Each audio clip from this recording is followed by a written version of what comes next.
so much. Thank you. Hello, Glasgow. Thank you very much. Thank you. Please.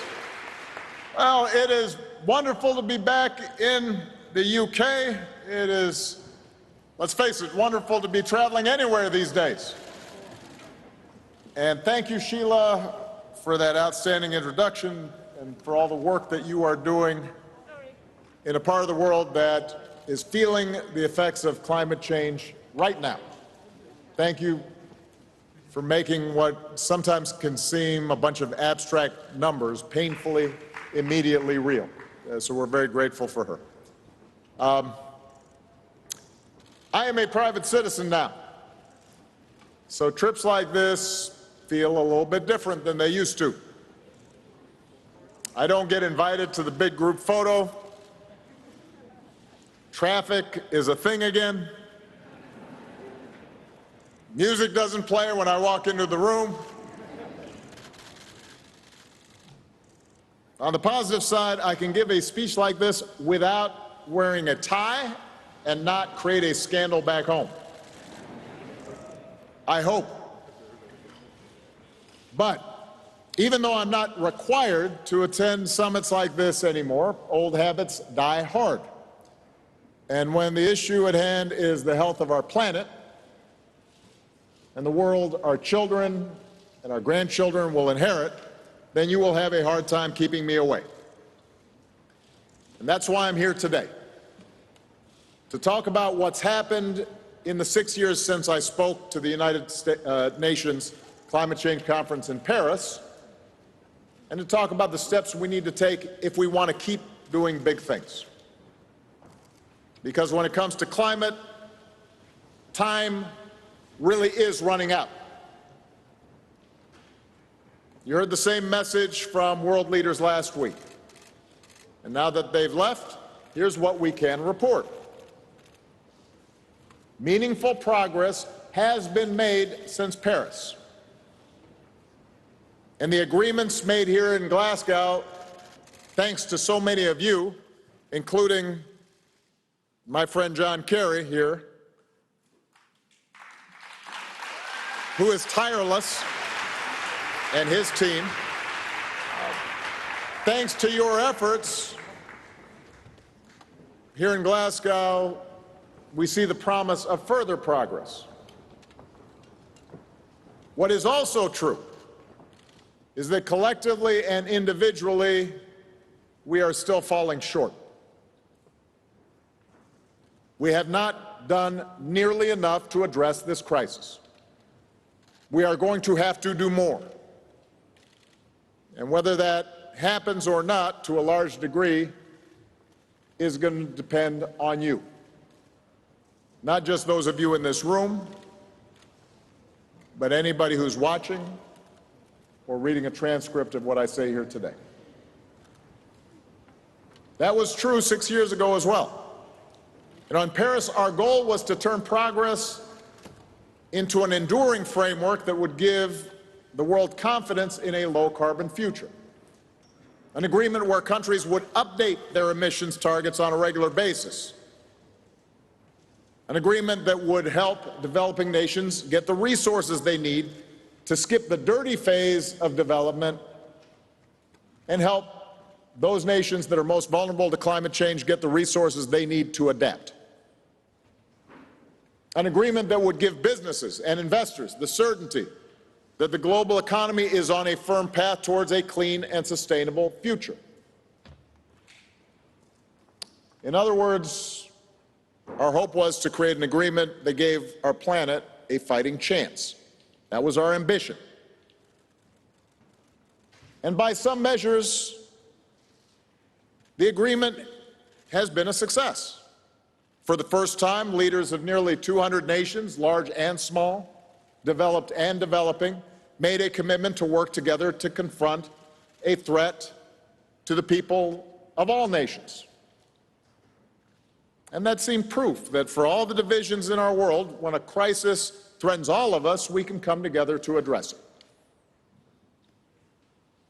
At the time, we also believed that if enough national governments showed they were serious about climate, then other institutions, particularly in the private sector, would start raising their sights as well. And over the last 6 years, that is what's happened. Today, more than 1/5 of the world's largest companies have set net zero emissions targets. Not just because it's the right thing to do for the environment, but in many cases because it makes sense for their bottom line. More than 700 cities in more than 50 countries have pledged to cut their emissions in half by the end of the decade and reach net zero by 2050. About 1/3 of the global banking sector has agreed to align their work with the Paris Agreement. So that's meaningful. Now, back in the United States, of course, some of our progress stalled when my successor decided to unilaterally pull out of the Paris Agreement in his first year in office. I wasn't real happy about that. And yet, the determination of our state and local governments, along with the regulations and investment that my administration had already put in place, allowed our country to keep moving forward, despite hostility from the White House. The $90 billion investment that we made in 2009 helped to jumpstart the clean energy industry in the United States, and markets adapted, and so did consumers. And even when the Trump administration rolled back emissions requirements for automakers, along with regulatory changes and efficiency standards, many businesses chose to stay the course. They kept reducing emissions. They continued the transition to electric vehicles and energy-saving appliances. The ball had been rolling, and it didn't stop. And meanwhile, science and technology continued to advance. So today, the price of solar and wind energy has dropped to the point where, in some places, clean energy is cheaper than fossil fuels.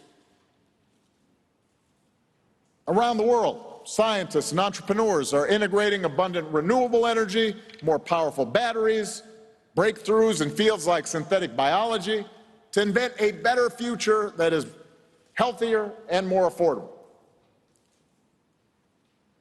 That's all good news for the planet. And it is also good news for people looking for a job. In the U.S. alone, more than 3 million people now work in clean energy-related jobs. That is more than the number of people currently employed by the entire fossil fuel industry. So despite 4 years of active hostility toward climate science coming from the very top of our federal government, the American people managed to still meet our original commitment under the Paris Agreement. And not only that, but the rest of the world stayed in the deal. And now, with President Biden and his administration rejoining the agreement, the U.S. government is once again engaged and prepared to take a leadership role. And everybody who's been watching John Kerry run around here knows that we take that role seriously. As the world's second largest emitter of greenhouse gases, the U.S. has to lead. We have enormous responsibilities. And obviously, we still have a lot of work to do. But last week, Congress passed President Biden's bipartisan infrastructure bill that will, among other things, create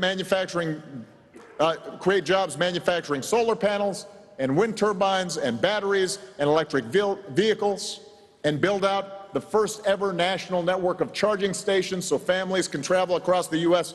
in electric vehicles.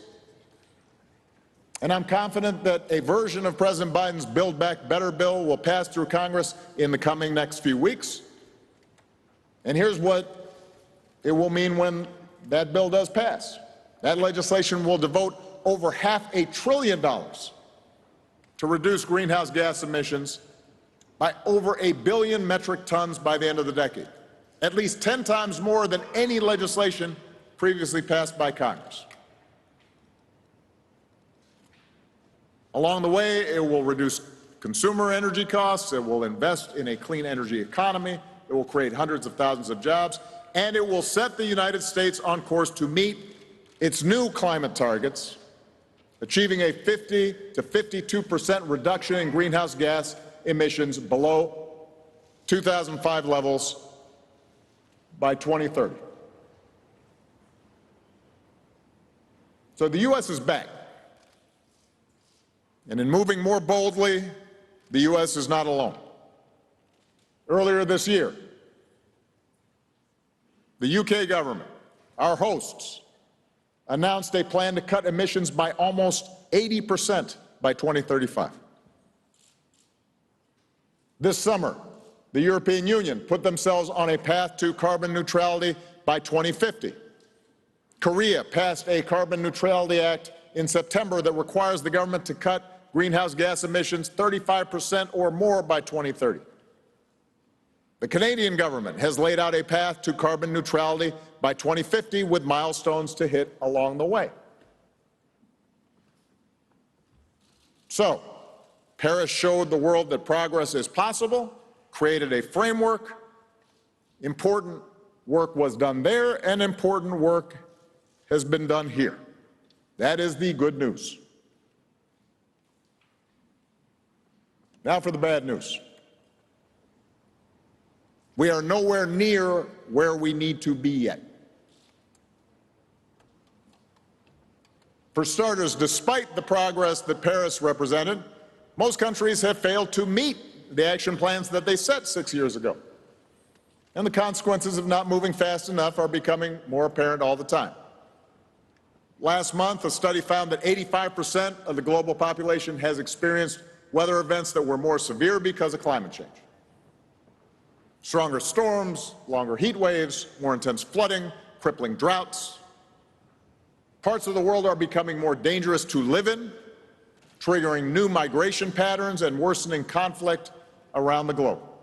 It's one of the reasons why the U.S. Pentagon and other U.S. agencies have said that climate change poses a national security threat for the U.S. and for everyone else. But not only did we not hit all of the targets that were pledged in Paris, but remember, Paris was always supposed to be a beginning, not an end point, of our joint effort to control climate change. Back in 2015, we knew that even if the commitments made as a part of the Paris Agreement were fully met, we would still fall short of our goal of keeping global temperature increases below 1.5 degrees Celsius. And that's why Paris was designed to be a framework for countries to constantly ratchet up their ambitions as they got more resources and as technology reduced the cost of transitioning to a clean energy economy. So, we come now here to Glasgow, and just as true with the Paris Agreement, there is good news and bad news about what has happened here this past week. The good news, in large part because of the efforts of the people in this room, the hours of work that you spent with, weak coffee and bad food and feeling sleepy. Because of you, countries around the world are recognizing this is a decisive decade to avoid a climate disaster and are setting some really important goals for 2030.